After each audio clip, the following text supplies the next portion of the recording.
Bueno, vamos a compartir este bloque con Jorge Nielsen, diputado provincial del Frente de la Victoria. Jorge, gracias por venir. Para Bueno, empezar, gracias a vos. pues Y pido disculpas por se nos complicó haberme ayer, sí. hecho la laguna. Ayer, sí.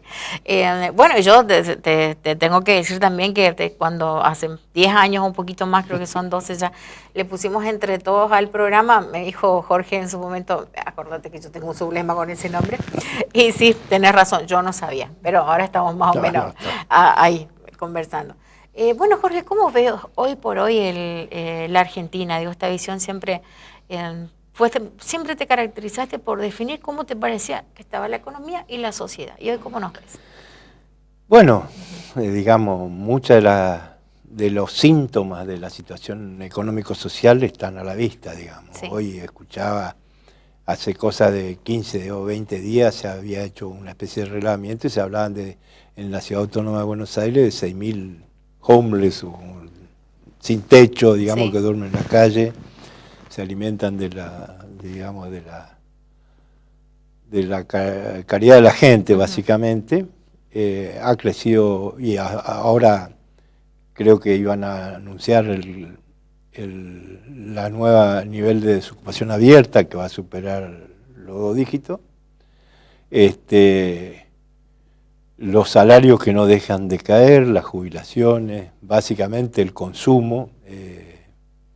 Y no lo digo yo, lo dijo, lo vi en un programa al economista Esper, que es, digamos, insospechado, digamos, de ser opositor al gobierno, básicamente, pero le critica por digamos, por la cantidad de errores entre comillas, que ha ido cometiendo el equipo económico, que nos llevaron a esta situación, digamos, porque la Argentina de acá a prácticamente las elecciones del año que viene necesita fácilmente más de 80.000 millones de dólares para cancelar sus compromisos.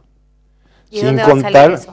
Ese es el problema. Es decir, ahí el Fondo Monetario, que ha venido evidentemente a tratar de ayudar al gobierno a sostenerse para llegar hasta las elecciones, tiene comprometido unos 30 y pico de mil que le faltan, porque ya entregó más de 15.000, que dicho sea de paso ya se fumaron, y faltan por lo menos 50 o 60.000 millones de dólares más. Además de lo que para mantener la actividad económica, de aquellas actividades que necesitan insumos importados y básicamente ese tipo de cosas, y que la relación del turismo internacional-nacional no ha terminado de balancearse todavía, sigue siendo deficitario, porque bueno, hay gente que hizo compromiso cuando el dólar estaba a lo mejor a 17 pesos, generalmente los viajes al exterior se hacen con hasta un año de anticipación. Y eso no augura, digamos, un futuro muy promisorio, ni para lo que resta del año, ni para el año que viene. Digamos, realmente la situación está, hoy el dólar subió poquito, pero ya está prácticamente orillando los 31 pesos. Y la inflación ya hoy en día nadie niega que ya está en el 35%, porque se habla del 4% en agosto, con lo cual ya en los 8 primeros meses del año ya llegaría a 25. En lo que ya respecta a la manera en la cual se están bajando las políticas económicas, ¿qué te parece? Algo me dijiste ya, pero digo... Lo central es porque que hay un gobierno shock, elige, sí, dice, desde bueno, que asumió el gobierno, esto, un shock redistributivo que es aumentarle el aporte al fisco de los sectores de ingresos fijos, los más vulnerables, hacia los sectores más ricos. No nos olvidemos que asumido los primeros días de enero, por un decreto, se le condonó 19.000 millones de pesos de deuda con el Estado a las generadoras y distribuidoras de energía eléctrica, sobre todo de Nore, de Sure, de LAP, todas esas que son de los amigos, digamos, Mindlin, ¿cómo es el inglés que está en el sur? Caputo. Ellos tenían los peajes y en febrero se aumentaron los peajes, pero no se aumentaron un 10%, un 20%, se aumentaron el 500%. Las tarifas hoy en día son impagables. Y para que vos tengas una idea, es decir, no solamente se le fue reduciendo el ingreso a los trabajadores, a los jubilados, eso, sino que además los salarios indirectos, como se denominan de alguna forma, a los subsidios al transporte, a los medicamentos gratuitos para el PAM y a todo ese tipo de cosas, se fueron eliminando. O sea que no solamente se reduce el poder adquisitivo del dinero efectivo que recibe mes a mes, sino que ha ido desapareciendo todos los subsidios que de alguna manera les alcanzaba a los sectores de ingresos fijos. Eso es, y sin embargo, por ejemplo, bueno, se le reduce la retención en algunos casos, sobre todo, por la retención es a los exportadores, no es ni siquiera a los productores. Digamos, no somos todo el campo, porque si no tendrían que ir a reclamar todo el mundo. Acá un productor prácticamente ha dejado de tener actividad porque no puede obtener. Volvimos como la década del 90, donde no hay producción primaria en las economías regionales que tenga rentabilidad. ¿Y cómo es Cristina? ¿Cómo la ves a Cristina hoy por hoy con todo esto? Bueno, Cristina ha demostrado que, a pesar de ser mujer, digamos, tiene una férrea voluntad de avanzar en lo contrario, digamos. Es decir, durante este proceso fue ir mejorando el mecanismo de distribución de la riqueza en la Argentina. Por eso permitió que se jubilen, bueno, hay según las versiones entre 2 millones y 3 millones y medio a través de la moratoria se jubilaran, de gente que reunía la edad y algunos registraban aportes, no lo suficiente como para jubilarse, pero entonces con la moratoria se les descontaba lo que les faltaba, otro por haber sido ama de casa, otro porque trabajaban en el negro toda su vida y nunca le aportaron. Es decir, esos mecanismos, más los mecanismos que tenían que ver con los servicios públicos, el transporte y todo eso, que los gastos generales del país, digamos, hacían que al trabajador, al jubilado, le sea mucho más accesible, a pesar de las críticas que se pueden hacer de que en la ciudad autónoma se pagaba menos la luz que acá o cosas por el estilo. Lo que sí, ahora, el otro día, en un medio nacional, aparecían los trabajadores del Hotel Bauen, que hace años que viene autogestionado por una cooperativa de sus trabajadores y que le está llegando por mes 250.000 pesos de agua. Es decir, no hay actividad, lo que decía el representante de los pequeños empresarios de Formosa. Digamos, se está matando a los que de alguna forma producen y generan empleo en la Argentina, que son los pequeños negocios, la pequeña industria, digamos, porque los costos financieros, los costos de servicio, la tasa de servicio, y a veces hasta los alquileres, porque yo escuché que vos comentabas muchos negocios del centro. Sí, se nota. Porque normalmente... Esa parte se ve. Este año... en hay casi todos los lugares, los que tenían que renovar contrato, ya recibieron un 35% de aumento. Y venimos de alquileres muy altos. A veces se le echa la culpa a los empleados, que por ahí se les aumenta un poco, pero en realidad, si uno mira acá cualquier negocio del centro, hasta no hace mucho, un localcito de 3x6 te cobraban 25.000 pesos de alquiler. Claro. Y en todo esto, ¿no? Cristina, con el tema de las denuncias en su contra, con los hechos que se han denunciado por corrupción, algunas causas en la justicia, otras más mediáticas que las que ya mencioné. Pero, ¿Cómo ves todo esto? Jorge Nielsen, cuando prende la tele y ve y escucha, ¿qué piensa? Yo creo que habría que investigar, sí, y si hay alguien que tiene que asumir su responsabilidad, si tiene que ir preso, que vaya preso. Yo en ese sentido no defiendo los actos, digamos, de enriquecimiento ilícito sí, o de corrupción o como quieras llamarlo. Lo que pasa es que si vos te pones a analizar en estos casos, toda la responsabilidad se le carga a Cristina por haber sido la presidenta de la República. En el desastre de final que motivó la renuncia de la Rúa, casi 40 muertos alrededor de la Casa Rosada, de la Rúa estaba en la Casa Rosada, y terminan condenados simplemente. Él fue absuelto totalmente de toda responsabilidad y por muertes por disparos de la fuerza de seguridad, en muchos casos, en la mayoría de los casos. Y sin embargo, se limita la responsabilidad penal. Fue el secretario de Seguridad en ese momento, Matov, y el jefe de la Policía Federal. De la Rúa está absolutamente absuelto. Se le critica a Cristina por percibir la pensión, digamos, de Néstor y lo que le corresponde como expresidenta, y de la Rúa pidió que le eximan de impuesto a la ganancia por lo que le correspondía. Y nadie le cuestiona, porque si fue presidenta, aunque sea por un día, le corresponde de acuerdo a la ley. O sea, no hay una única vara, y además la justicia que ha llegado creo que a una situación en la cual el gobierno que viene, cualquiera sea el gobierno, va a tener que tomar medidas urgentes con respecto a la justicia, porque no hay, ningún país puede crecer, desarrollarse, buscar la equidad entre sus habitantes si no existe una justicia realmente como valor y que se respete, digamos,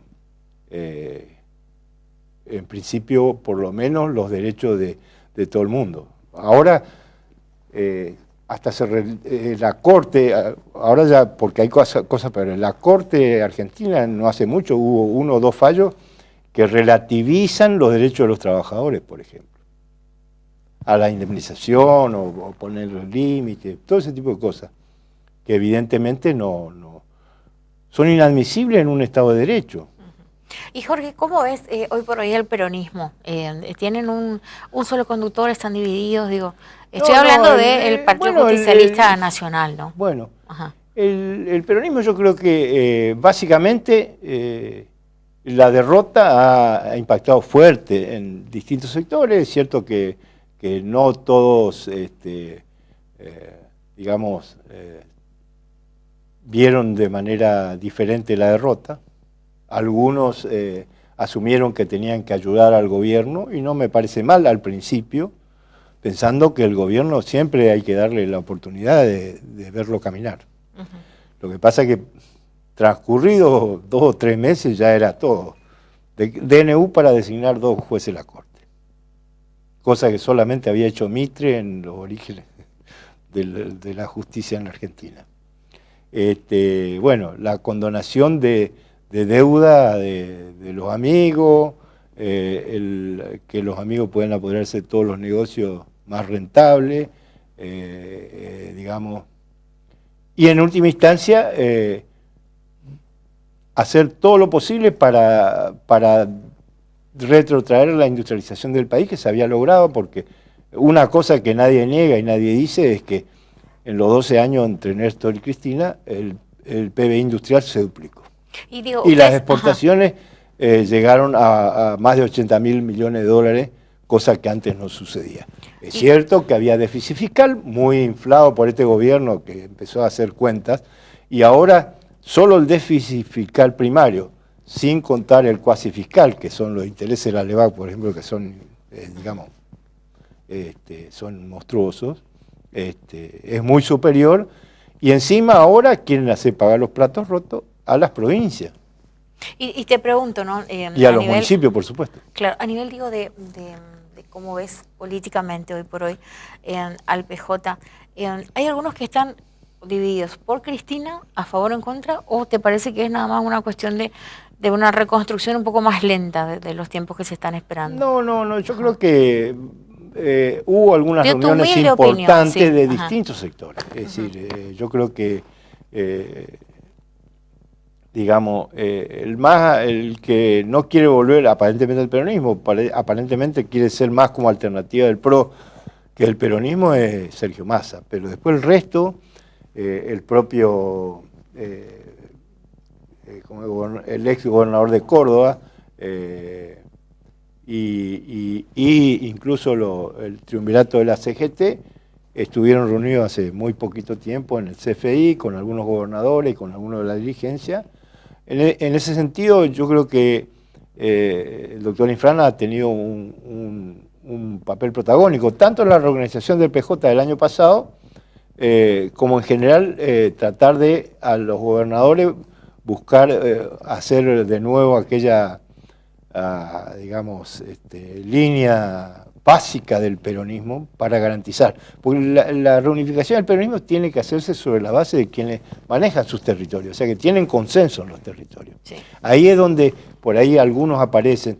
Yo digo, Pichetto puede tener todas las ambiciones que quiera, pero tendría que alguna vez juntar votos en su provincia, que es Río Negro. Se le vence el año que viene su mandato y hasta ahora nunca ganó una elección, ni siquiera para poder ser electo senador, así, en su provincia. ¿Y al gobernador cómo lo ves, al de Formosa? Yo lo veo fuerte. Estuvimos ayer en la entrega de diploma de la mesa directiva del PJ. Sí, vimos por las redes sociales, los medios. En un discurso muy claro, dijo que él no está dispuesto a rendirse ni a renunciar digamos, a la defensa de los derechos de todos los formoseños. Lamentó algunas defecciones, digamos, locales dentro del PJ, y esas son similares a las que se producen a nivel nacional, digamos, donde se antepone el interés personal por sobre del conjunto, ¿no? Así que yo creo que yo veo... yo te digo, humildemente te veo como un hombre que trabajó el territorio. Nos pareció muy prudente la incorporación que tuvieron dentro de lo que fue la lista en su momento de tu persona, cuando se anunció. Pues sí, bueno, alguien que camina a la calle. Bueno, conocemos, sabemos que es así. Me llamaron para salvarme mucho de los viejos. Por eso te invitamos para que nos des humildemente los viejos, tu punto de vista. Nosotros justamente tuvimos la oportunidad el año pasado que estuvo el doctor Infran para la inauguración de la trinchera, en julio del año pasado. Sí. Que un espacio donde además de entre todos, digamos, se sumaron el Movimiento Federal Néstor Kirchner, que era una organización regional que agrupaba vieja militancia de los años 70, y que un poco nos estamos ofreciendo como para que los jóvenes puedan conocer un poco más de la historia del peronismo, y la corriente peronista descamisado, que bueno, en Formosa tiene un grupo incluso donde han incorporado algunos militantes de los pueblos originarios. Claro, y en ese contexto, digo, en base a tu conocimiento, al hecho de hacer territorio, estar en la calle, saber lo que piensa el compañero, ¿puede afectar o no? O sea, sin minimizar también, en este caso, no sacó los pies del plato todavía Adrián Bugado, porque sigue siendo peronista, lo dice a cada rato. También lo tenemos a este intendente Zaragoza en el interior. Digo, estos cuestionamientos que hacen, hace rato no se veía, quiero decir, ¿no? Internamente, estas voces. Mirá, así que si a mí no me gusta esto. Bueno, hay casos en los cuales, por supuesto, todos tenían aspiración en la renovación del PJ de tener una mayor tajada, mayor participación, digamos. Nosotros, por suerte, digamos, consolidamos el pequeño espacio que tenemos dentro del partido con algunos congresales.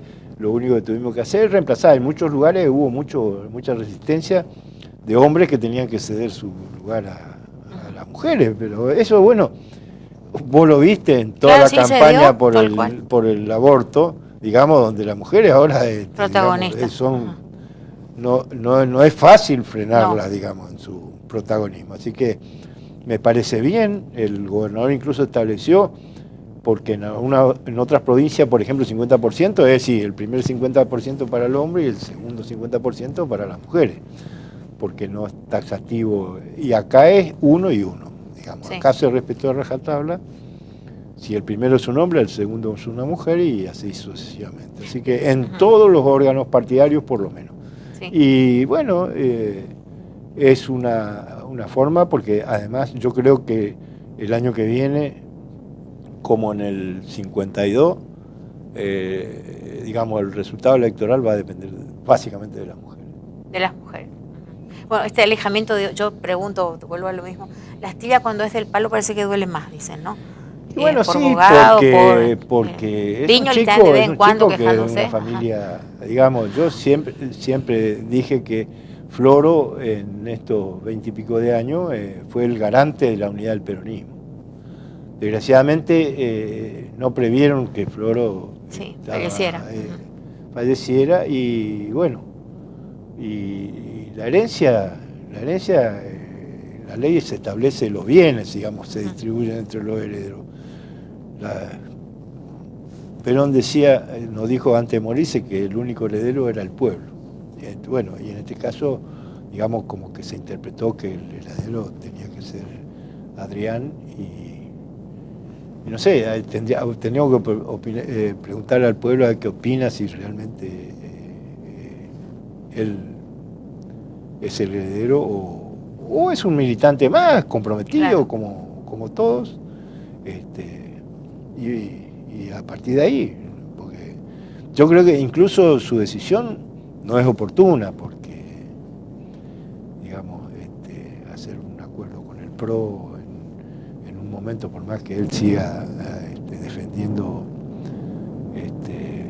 la idea del peronismo, en un momento en el cual el PRO se ha propuesto evidentemente la destrucción, no solo ya del peronismo, sino de la política en general, porque digamos, esto lo que aspiran a que terminen otra vez el pueblo saliendo a la calle para tratar de que se vayan todos. Salieron muchos, lo que pudimos ver. No, pero ya sé, pero en definitiva la política es la única herramienta de transformación. Lo que pasa es que como ellos no se consideran políticos, porque son empresarios y como si hubiesen nacido un repollo, digamos, como que a ellos no lo van a echar, digamos, lo van a echar al resto. Porque aún así ganaron, eso es lo que No, sí. Ganaron justamente, pero como dijo el doctor Infran, decía, nosotros reconocemos que ganaron y que el pueblo no se equivocó, lo que pasa es que le mintieron. Jorge, un gusto haberte tenido acá. Sobre todo, ¿sabes por qué? Porque por ahí la gente no sabe lo que es la previa. En ningún momento nos dijo, yo de esto no quiero hablar. Vino y habló de todo como tiene que ser. Pues la idea es que se aproveche este espacio, que cada uno dé su punto de vista. Nosotros no somos dueños de la verdad. Entrevistamos, sí. Fíjate vos que siempre se habló de los medios del Estado y demás. Yo nunca recibí una sugerencia de que no tocara o que no dijera tal cosa. Yo siempre dije lo que pienso, bien o mal, digamos, reconozco los errores que pude haber cometido en toda esta digamos, trayectoria política que he tenido. Me gustó la política, nací en un hogar político, mi papá era sindicalista, mi papá fue prácticamente el fundador del gremio de comercio en Formosa, el que compró ese local que está en la San Martín, que era una ruina de una panadería de un tal Olmedo, que no era el que tuvo la panadería después, sino de un hermano. Y de una docente que abrazó el peronismo, fue la primera delegada a Perón. Y bueno, yo prácticamente de que tienes uso de razón, juventud, estoy metido en la política y bueno, y traté de, como yo le digo a todos los que me acompañan en cierta forma o comparten conmigo el espacio, para esto hay que prepararse y hay que prepararse mejor que el adversario, porque la política, digamos, hay que tener una escala de valores y no hay que comprar ningún canto de sirena. Porque yo digo, a veces a los políticos no hay que guiarse mucho por el discurso y la palabra, no se termina hasta hay que verlo caminar para ver de qué lado renguea. Está bueno eso. Muchas gracias. Bueno, nosotros nos estamos despidiendo. Nos vemos mañana aquí en Canal 7. Muchas gracias.